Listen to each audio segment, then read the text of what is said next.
नमस्कार। कभी सोचा है कि ये दुनिया, हमारे आसपास की हर चीज, ये कुर्सी, ये हवा, यहाँ तक कि हम खुद असल में किस चीज से बने हैं? चलिए आज इसी गहरे सवाल के जवाब में एक सफर पर निकलते हैं और पदार्थ के सबसे बड़े रहस्य को सुलझाने की कोशिश करते हैं। तो वो एक सवाल जिसने हजारों सालों से दार्शनिकों और वैज्ञानिकों को परेशान किया है, आखिर ये दुनिया बनी किस चीज से है? हमारी कहानी की शुरुआत किसी लैब में नहीं, बल्कि बहुत पहले प्राचीन विचारकों के दिमाग में हुई थी। चलिए उसी दौर में चलते हैं। और पता है सबसे कमाल की बात क्या है? लगभग एक ही समय में, करीब 400 ईसा पूर्व, दुनिया के दो अलग अलग कोनों में दो विचारक एक ही नतीजे पर पहुंचे।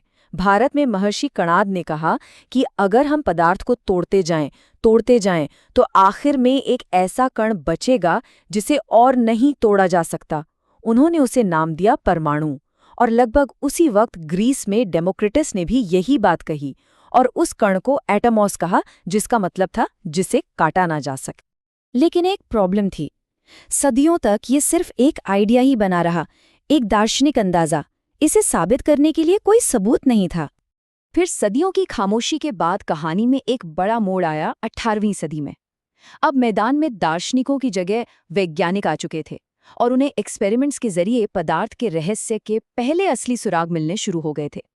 और यहाँ एंट्री होती है दो कमाल के वैज्ञानिकों की, एंथोनी लवाजिये और जोसेफ प्राउस्ट। इन्होंने रासायनिक संयोजन के दो ऐसे बुनियादी नियम खोजे जिन्होंने सब कुछ बदल के रख दिया।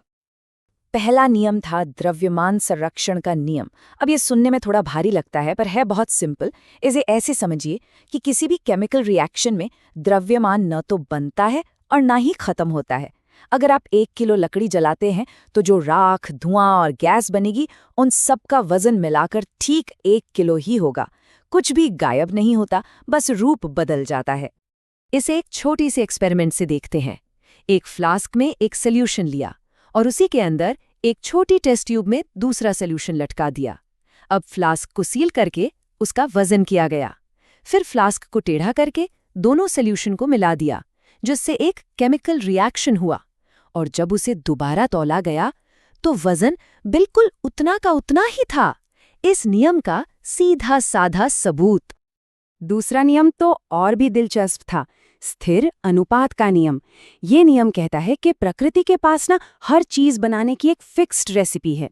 मतलब किसी भी कंपाउंड में जो तत्व होते हैं वो हमेशा एक तय अनुपात में ही मौजूद रहते हैं। जैसे पानी को ही ले लीजिए। आप पानी कहीं से भी उठाएं, नदी, समुंदर या बारिश का, उसमें हाइड्रोजन और ऑक्सीजन का वजन से जो अनुपात है वो हमेशा 1:8 ही रहेगा, हमेशा। वैसे ही अमोनिया में नाइट्रोजन और हाइड्रोजन का अनुपात हमेशा 14:3 होता है। ये प्रकृति का एक पक्का नियम है। तो अब हमारे पास दो चीजें थीं, एक तरफ पुराने दार्शनिकों का आइडिया और दूसरी तरफ ये नए वैज्ञानिक नियम। पर इन दोनों को जोड़ने वाला कौन था? यहीं पर कहानी में आते हैं जॉन डाल्टन। और जॉन डाल्टन की कहानी भी कुछ कम नहीं है। सोचिए, 1766 में इंग्लैंड में एक गरीब जुलाहे के परिवार में जन्मे थे और सिर्फ 12 साल की उम्र में टीचर बन गए। कमाल है ना?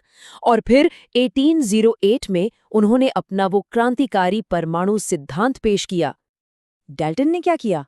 उन्होंने इन दोनों धागों को पकड़ा और एक खूबसूरत सिद्धांत में पिरो दिया।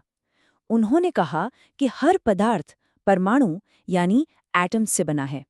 ये एटम्स अविभाज्य हैं, न बनाए जा सकते हैं न नष्ट किए जा सकते हैं।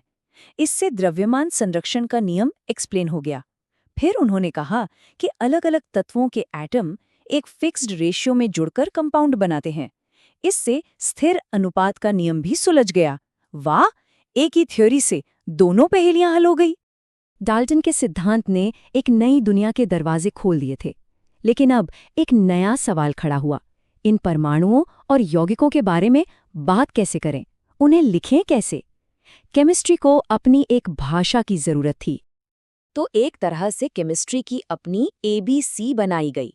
तत्वों के लिए प्रतीक यानी सिंबल्स, हाइड्रोजन के लिए H, एल्यूमिनियम के लिए Al, और कुछ प्रतीक तो उनके लैटिन नामों से लिए गए, जैसे सोडियम के लिए Na जो नेट्रियम से आया और लोहे के लिए Fe जो फेर्रम से आया।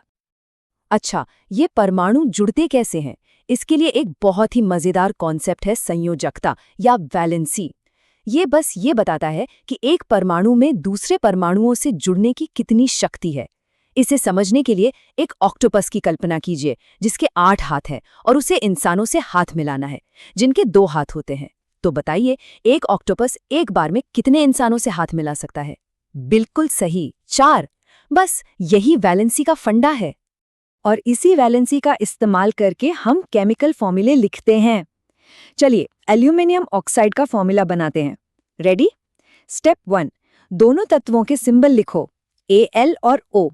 स्टेप 2, उनके नीचे उनकी वैलेंसी लिखो, Al की 3, O की 2।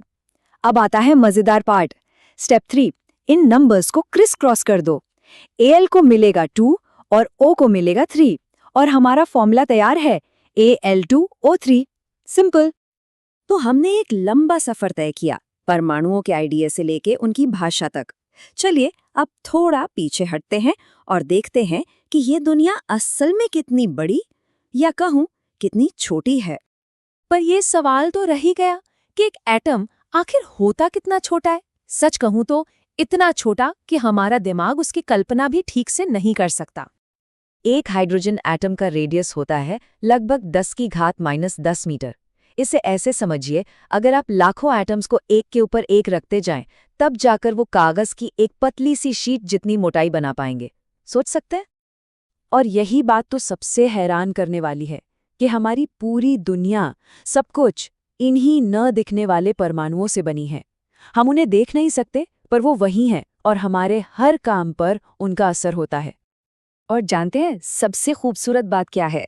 जो सफ़र एक दार्शनिक अंदाजे से शुरू हुआ था, आज हम उस मंजिल पर पहुंच चुके हैं। आज हमारे पास ऐसी तकनीकें हैं जिनसे हम इन एटम्स को सच में देख सकते हैं। जो कभी सिर्फ एक विचार था, आज वो हकीकत है। तो क्या परमाणु ही पदार्थ का सबसे छोटा कण है, या इसके अंदर भी एक और गहरा रहस्य छिपा है? ये सवाल हमें विज्ञान के एक नए और भी ज्यादा रोमांचक सफर पर ले जाता है।